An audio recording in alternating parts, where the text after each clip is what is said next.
So I'm standing right next to Saare järv, which is a beautiful lake in Estonia.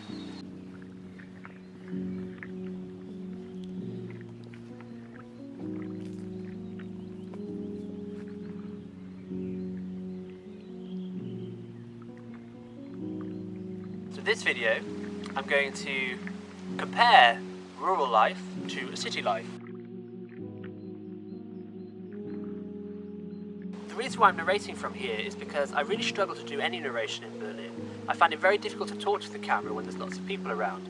I think it's because I feel awkward or I just feel embarrassed, so I spend most of my time just looking at the views and filming the sights. So when we got to Berlin, I was quite overwhelmed, to be honest. There's lots and lots of people there, and honestly, I'm not very used to large groups of people. I much prefer it in the quiet like here. To give a bit of context, I spent most of my childhood in small Welsh villages. For example, a place called Cemmaes, where the population rarely was over 100 people. And as you can see, it's really quite quaint and quiet, and at the time that was considered busy for me. Then I moved to a place called Aberystwyth, where I did my university degree. I met Christina, and that was a good 100 times more populated, because there's a good 10,000 people living there, especially when the students are there. The first piece of advice I'd give to you when you go to Berlin is to not walk everywhere, because otherwise you end up really tired. You! I found you. I want to film you. No, God, my feet hurt.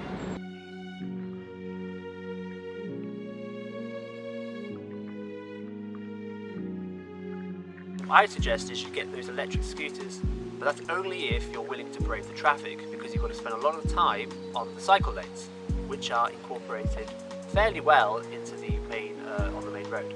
The architecture of Berlin was simply amazing. Walking through Berlin, and it's just one big building after another big building. Crazy.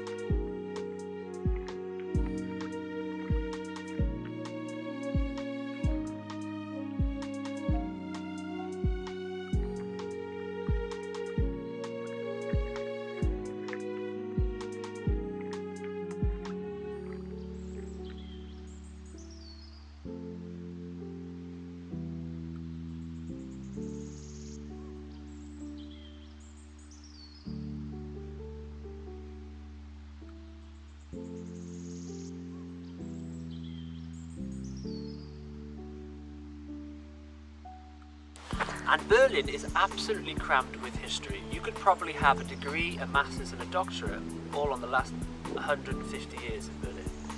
The Reichstag, for example, had a fire in 1933, which sparked many events, and in 1990, the German reunification ceremony.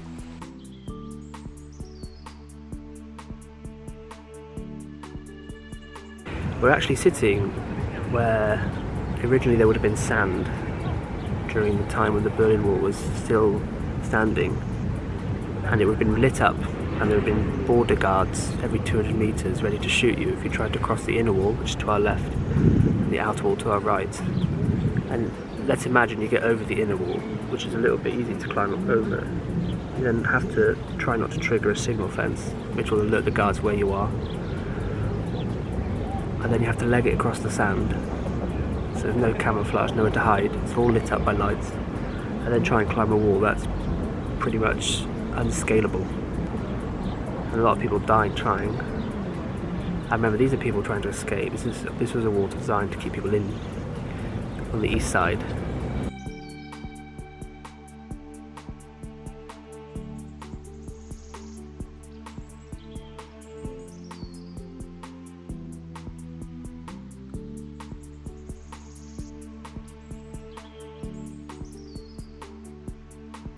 Don't get me wrong, living in the countryside does have its negatives. For example, the mosquitoes. I've got more mosquito bites than scents. The ticks. the dog. Look at him. Ja, så good itch. And it can be quite lonely sometimes, quite isolating. You're quite far from everything. And also, there are things that can go wrong, and like for example, we had no running water for about a week, and I had to go down the well and install a new pipe. Go on then, I'm filming you. Yeah, I'm down the well, currently trying to fix the pipe. We'll put a new pipe in. Küsi, kas oli nüüd seda kergem panna? Was that easier to put than the other one, the first one? Yeah. Eelmisega nägi... See on nagu niimoodi vastu seina. I just hope it's tight enough. see oli hea. And dig quite a lot to make sure the pipe was deep enough so it doesn't freeze, etc. And for positives regarding city life, you know, I've lived in Cardiff for 2 months when I was learning to teach. You could go out with your mates, and the public transport was really good. You could, you know, the world was your oyster. You had so many different restaurants, pubs, activities you could do. What I also know about living in the city is you could kind of disappear. You know, you could go out and no one bat an eyelid. Whereas if you go to the local shop in a rural area, very often you'll get caught up and everyone will be wanting to know what your business is. In the cities, not so much. And also in the cities, you will get chances. Nature does find a way. Life finds a way. You know, we saw a fox up on a roof with a little sort of like nature reserve above the school.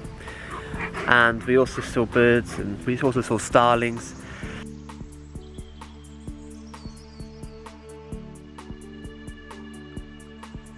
So I definitely think I could do city life, but I don't think I could ever live in a city. So I'm basically asking you guys, what do you prefer? Do you prefer the rural life, or do you prefer the more city-like life? I know for a fact that I prefer this kind of life, just because it's so calm and tranquil. And there are less people here, and maybe I don't like people, but then I don't like myself either, so you know. So yeah, if you like this content and want to see more of this kind of thing, please leave a like, subscribe to the channel, and also you can leave a comment with your thoughts regarding rural life and city life.